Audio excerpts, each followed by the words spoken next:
चुनाव के बाद अगर ऐसी कोई परिस्थिति बन गई कि जन स्वराज को पूर्ण बहुमत नहीं मिला तो हम लोग बिल्कुल विपक्ष में आराम से 5 साल और बैठेंगे, चाहे 2 सीट आए, 5 सीट आए या 110 आए।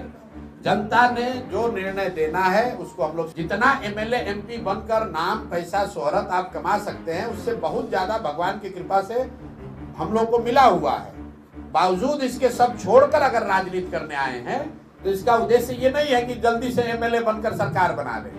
सरकार तब बनाएंगे जब जनता। साल के अंत में बिहार में विधानसभा चुनाव होना है और चुनाव की तैयारियों में सभी राजनीतिक पार्टियों ने अपनी जोर आजमाइश शुरू कर दी है। देखा जा रहा है जिस तरह से एनडीए गठबंधन के अंदर चुनाव को लेकर तैयारियां जारी हैं, तो इंडिया गठबंधन भी पूरी तरह से चुनाव के लिए तैयारियों में जुटता हुआ नजर आ रहा है। इस बीच जनसुराज के प्रमुख प्रशांत किशोर ने बिहार चुनाव को लेकर बड़ा दावा कर दिया है और उन्होंने नीतीश कुमार पर जोरदार हमला बोला। क्या कुछ प्रशांत किशोर ने कहा, आप देखिए जरा इस वीडियो में। 243 सीट बिहार में है। जन स्वराज का नाम ही है जन स्वराज, जनता का सुंदर राज। जनता से गठबंधन हो गया और घोषणा हो गई कि 243 सीट लड़ेंगे।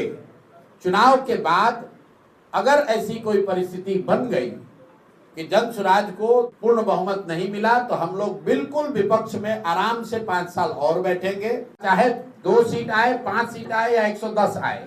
जनता ने जो निर्णय देना है उसको हम लोग स्वीकार करेंगे।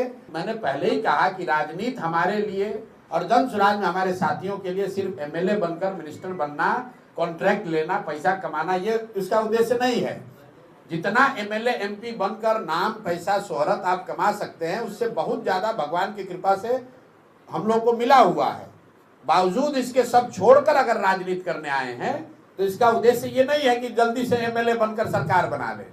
सरकार तब बनाएंगे जब जनता का आशीर्वाद होगा और पूरा जो प्लान है, पूरी जो सोच है कि अगले 10 वर्ष में बिहार को देश के 10 अग्रणी राज्यों में कैसे शामिल कराया जाए, यहाँ शिक्षा कैसे सुधारा जाए, 1 साल के अंदर पलायन को कैसे रोका जाए, हर घर में महिलाओं को रोजगार कैसे दिया जाए, उसका पूरा ब्लूप्रिंट 2-2.5 साल गांव-गांव घूमकर लोगों को बताकर समझाकर उसके बाद दल का निर्माण किया गया है।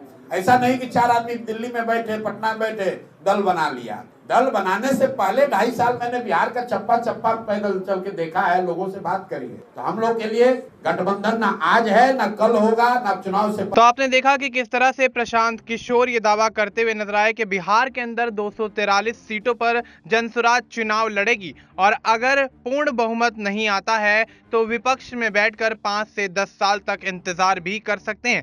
तो अब ऐसे में देखा जा रहा है कि प्रशांत किशोर जिस तरह से तैयारियों को लेकर यहाँ अब सचेत और सजग होते हुए नजर आ रहे हैं, तो अब ऐसे में एनडीए के लिए इंडिया गठबंधन के अलावा एक प्रतिद्वंदी और बढ़ता हुआ नजर आ रहा है जो कि जनसुराज है और प्रशांत किशोर जो कि रणनीतिक सलाहकार के तौर पर अपनी जिम्मेदारी निभाते चले आए हैं और उन्होंने अपनी रणनीति के तहत कई चुनावों में तमाम राजनीतिक पार्टियों को जीत दिलवाने में कामयाबी हासिल की है। तो क्या प्रशांत किशोर बिहार विधानसभा चुनाव में अपनी पार्टी के लिए मजबूत रणनीति बनाकर एनडीए और इंडिया गठबंधन का खेल बिगाड़ते हुए नजर आ सकते हैं या फिर नहीं? फिलहाल आपको इस मुद्दे पर क्या कुछ लगता है, आप अपनी राय हमें कमेंट करके बता सकते हैं।